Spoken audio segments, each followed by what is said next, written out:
ত্রেতা যুগে ভগবান বিষ্ণু আর মা লক্ষ্মীর অবতার রামচন্দ্র, মাতা সীতা রাজা দশরথের মৃত্যুর পর তার পিণ্ডদানের জন্য বিহারে অবস্থিত বুদ্ধ গয়ায় গিয়ে পৌঁছালেন। সময় এমন কিছু ঘটনা ঘটে তার জন্য চারজনকে এমন অভিশাপ দেন যার প্রভাব এখনো রয়েছে। মাতা সীতা কোন চারজনকে অভিশাপ দেন তাহলে চলুন বন্ধুরা ভিডিওটাকে শুরু থেকে শেষ পর্যন্ত অবশ্যই দেখুন। বুদ্ধ গয়া পৌঁছানোর পর ভগবান রাম ও তার ভাই লক্ষণ পিণ্ডদানের সামগ্রী নেওয়ার জন্য বের হয়ে যান, কিন্তু দুই ভাইয়ের ফিরতে দেরি হওয়ায় পিণ্ডদানের সময় শেষ হয়ে যাচ্ছিল। তখন হঠাৎই রাজা দশরথ দর্শন দেন মাতা সীতাকে এবং রাজা দশরথ বলেন মাতা সীতাকে তৎক্ষণাৎ তাকে পিণ্ডি দেওয়ার কথা, আর নাকি অনেক খিদে পেয়েছে। মাতা সীতা বলেন তার দুই পুত্র তার পিণ্ডি দেওয়ার সামগ্রী নিতে গিয়েছে এবং তারা যতক্ষণ না আসছে অপেক্ষা করতে বললেন, যাতে রাম, লক্ষ্মণ ও সীতা তিনজন মিলেই পিণ্ডদান করতে পারেন। কিন্তু দশরথ অপেক্ষা করতে নারাজ হলেন এবং মাতা সীতাকে ফল্ক নদীর তীরে থাকা বালু দিয়ে তার পিণ্ডদান করতে বললেন। রাম, লক্ষ্মণ আসার আগে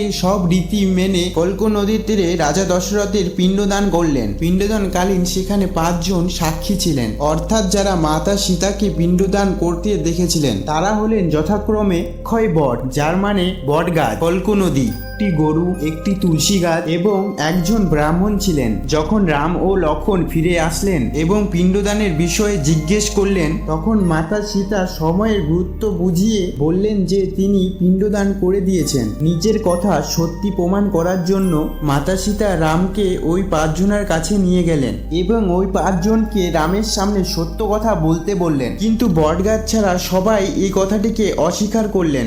নদী, গরু, ব্রাহ্মণ, তুলসী গাছ এরা 4 জন বললেন মাতা সীতা পিণ্ডদান করেননি। তখন স্বয়ং রাজা দশরথের আত্মা রাম ও লক্ষ্মণের সামনে উপস্থিত হন এবং বলেন সীতা সব রকম বিধি মেনে আমার পিণ্ডদান করেছে। তখন মাতা সীতার কথাটি সত্য প্রমাণিত হয়। কিন্তু এই ঘটনা সেখানে শেষ হয়নি। মাতা সীতা ওই 4 জনকে অভিশাপ দিলেন। তুলসী গাছকে অভিশাপ দিলেন গয়াতে কোনো তুলসী গাছ জন্মগ্রহণ করবে না, আর গরুকে অভিশাপ দিলেন সবার বাড়িতে পুজো তো পাবে কিন্তু তাকে বাসি রুটি খেতে হবে। ফল্ক নদীকে অভিশাপ দিলেন যে গয়াতে তাকে মাটির নিচ দিয়ে প্রবাহিত হতে হবে। ব্রাহ্মণকে অভিশাপ দিলেন যে গয়াতে কোনো ব্রাহ্মণ সুখী হবে না এবং তাকে দারিদ্র্যের মধ্যে জীবন কাটাতে হবে। সবশেষে বট গাছকে আশীর্বাদ দিলেন। আশীর্বাদ স্বরূপ বললেন যে গয়াতে যে পিণ্ডদান করতে আসবে তাকে বট গাছেরও পিণ্ডদান করতে হবে। আজকে বন্ধুরা জানতে পারলেন যে কারা মাতা সীতার কাছে অভিশাপ পেয়েছিল। ভিডিওটা ভালো লাগলে পরে একটা লাইক অ্যান্ড সাবস্ক্রাইব করে দিও, আর কমেন্টে অবশ্যই জয় শ্রীরাম লিখবে।